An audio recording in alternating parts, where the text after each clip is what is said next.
ಕರಾವಳಿಯಲ್ಲಿ ಹಲವು ಸಮಯಗಳಿಂದ ನಡೆಯುತ್ತಿರುವ ಹಿಂದೂ ದೇವರ ಅವಹೇಳನ ಅಪಹಾಸ್ಯ ಮಾಡುವುದು ಹಾಗೂ ದೇವಸ್ಥಾನಗಳನ್ನು ಅಪವಿತ್ರಗೊಳಿಸಿ ವಿಕೃತಿ ಮೆರೆದಿರುವಂತಹ ಕೃತ್ಯಗಳನ್ನು ಖಂಡಿಸಿ ಜಿಲ್ಲೆಯಾದ್ಯಂತ ದೇವಸ್ಥಾನ ಹಾಗೂ ದೈವಸ್ಥಾನಗಳಲ್ಲಿ ಬೆಳಗ್ಗೆಯಿಂದ ಸಂಜೆಯವರೆಗೆ ಸಾಮೂಹಿಕ ಪ್ರಾರ್ಥನೆ ನಡೆಯಲಿದೆ ಎಂದು ಉಡುಪಿ ಜಿಲ್ಲಾ ವಿಶ್ವ ಹಿಂದೂ ಪರಿಷತ್ ಬಜರಂಗ ದಳದ ಜಿಲ್ಲಾ ಕಾರ್ಯದರ್ಶಿ ದಿನೇಶ್ ಮೆಂಡನ್ ಅವರು ತಿಳಿಸಿದ್ದಾರೆ. ಈ ಬಗ್ಗೆ ಉಡುಪಿಯಲ್ಲಿ ಪತ್ರಿಕಾಗೋಷ್ಠಿ ನಡೆಸಿ ಮಾಹಿತಿ ನೀಡಿದ ಅವರು, ಕರಾವಳಿ ಭಾಗದಲ್ಲಿ ಹಲವಾರು ಸಮಯಗಳಿಂದ ಹಿಂದೂಗಳ ಆರಾಧ್ಯ ದೇವರನ್ನು ಅಪಹಾಸ್ಯ ಮಾಡುವುದು, ನಿಂದನೆ ಮಾಡುವುದು, ಸಾಮಾಜಿಕ ಜಾಲತಾಣಗಳಲ್ಲಿ ಅಶ್ಲೀಲ ಚಿತ್ರಗಳನ್ನು ಬಿಡಿಸಿ ಹಂಚುವುದು, ಪವಿತ್ರ ನಾಗನ ಕ್ಷೇತ್ರಗಳನ್ನು ಅಪವಿತ್ರಗೊಳಿಸುವುದು ಮುಂತಾದ ಕೃತ್ಯಗಳು ನಿರಂತರವಾಗಿ ನಡೆಯುತ್ತಿದೆ. ಈ ಬಗ್ಗೆ ಒಂದು ಪ್ರತಿಭಟನೆ ನಡೆಸಲಿದ್ದು, ನಾಳೆ ಜನವರಿ 11ರಂದು ಜಿಲ್ಲೆಯ ಎಲ್ಲ ದೇವಸ್ಥಾನಗಳಲ್ಲಿ ಬೆಳಗ್ಗೆಯಿಂದ ಸಂಜೆವರೆಗೆ ಸಾಮೂಹಿಕ ಪ್ರಾರ್ಥನೆ ನಡೆಯಲಿದೆ ಎಂದು ಹೇಳಿದರು.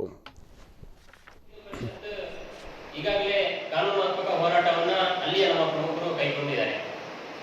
ಇದನ್ನ ವಿಶ್ವ ಹಿಂದೂ ಪರಿಷತ್ ಬಜರಂಗದಳ ಉಡುಪಿ ಜಿಲ್ಲೆ ಅತ್ಯಂತ ತೀವ್ರವಾಗಿ ಖಂಡಿಸುತ್ತದೆ ಮತ್ತು ಇದರ ವಿರುದ್ಧ ನಾಳೆಯ ದಿನ ಅಂದರೆ ದಿನಾಂಕ 11/1/2022 ಮಂಗಳವಾರದಂದು ಉಡುಪಿ ಜಿಲ್ಲೆಯ ಎಲ್ಲ ವಿಶ್ವ ಹಿಂದೂ ಪರಿಷತ್ ಮತ್ತು ಬಜರಂಗದಳದ ಎಲ್ಲ ಜಿಲ್ಲೆಯ 7 ಪ್ರಖಂಡಗಳಲ್ಲಿ ಇದರ ವಿರುದ್ಧ ಸಾಮೂಹಿಕವಾಗಿ ಹಿಂದೂ ಸಮಾಜವನ್ನು ಸೇರಿಸಿಕೊಂಡು ಯಾರು ಈ ಕೃತ್ಯವನ್ನು ಮಾಡ್ತಾ ಇದ್ದಾರೆ ಅವರಿಗೆ ಸೂಕ್ತವಾದಂತಹ ಶಿಕ್ಷೆಗಳನ್ನ ದೇವರುಗಳೇ ಕೊಡಬೇಕು ಎನ್ನುವಂತ ವಿನಂತಿಯನ್ನ